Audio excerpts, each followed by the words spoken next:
The trial against Robert Tellis continues on. By the time you're watching or listening to this, there may already be a verdict. We're recording this at the end of the week on the 23rd of August, just as Robert Tellis's testimony is wrapping up. We're going to take a look at some of that on Cross today with Jennifer Coffindaffer, retired FBI special agent. Before we get into looking at some of those clips, I know you saw some of his testimony initially, his narrative testimony that he was giving out.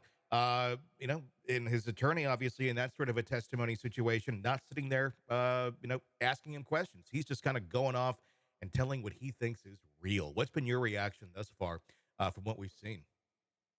Well, this is a rare situation that the judge allowed and that both parties agreed to allow this sort of narrative version of testifying Hmm. without having any questions asked. I found it quite fascinating, Tony, because he just really went on just a diatribe of information. He was so all over the board. It was very scattered. He made some points he wanted to make, obviously wanted to say his opinions, and that got shut down pretty quick. But at the end of the day, I think this was just really to make him feel better. That's what it seems like. I mean, he feels like a child, a very like a 5 or a 6 year old. The way he's digging into everything, despite facts being directly in front of him, he seems to have some reason as to why, why these things. It's like the dog ate my homework, and he's dug into it very, very strong. And I don't think he's coming out of it. I mean, it makes me wonder if he truly believes that, or what's going on in his mind. Well, I don't think that he really believes it, but he is committed to getting other people to believe it. Hmm. And so I think he's putting on a great, what I think is an acting job, Tony, where somebody understands the importance of conveying all of these facts as he wants people to believe them. Hmm. And so that's why he's just so dug in.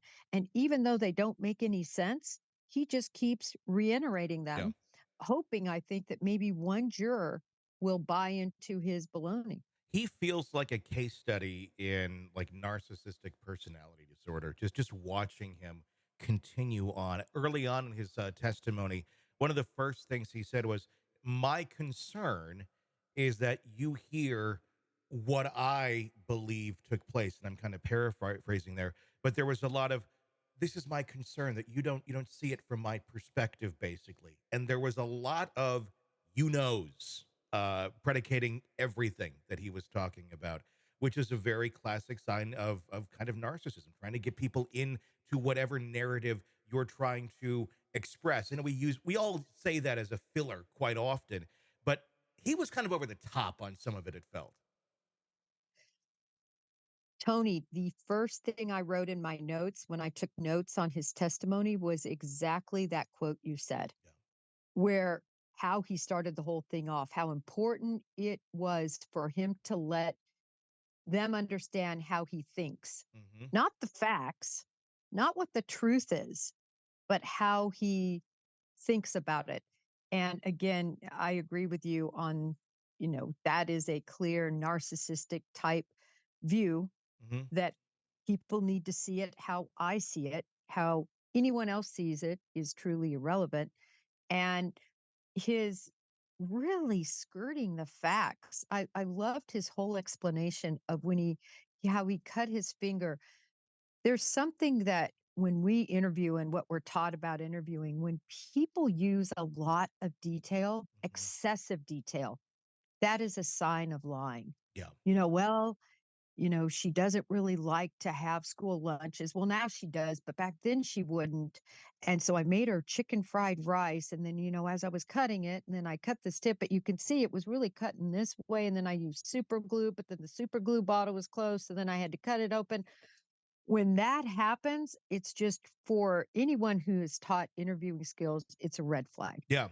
It was word salad, because it just continued to be a lot of things that had nothing to do with the case. No one was really questioning how he super glued his finger back together, or he the super glue bottle or chicken fried rice or the fact that he has three cars. He had to get that in there too. Just a little bit of braggadociousness, which I found to be rather amusing because it was all just par for the course of someone that thinks this way. And it feels the difference between, I think, someone lying that is, I guess, of a more healthy brain versus a narcissist or a narcissistic personality disorder, which I feel like he's in.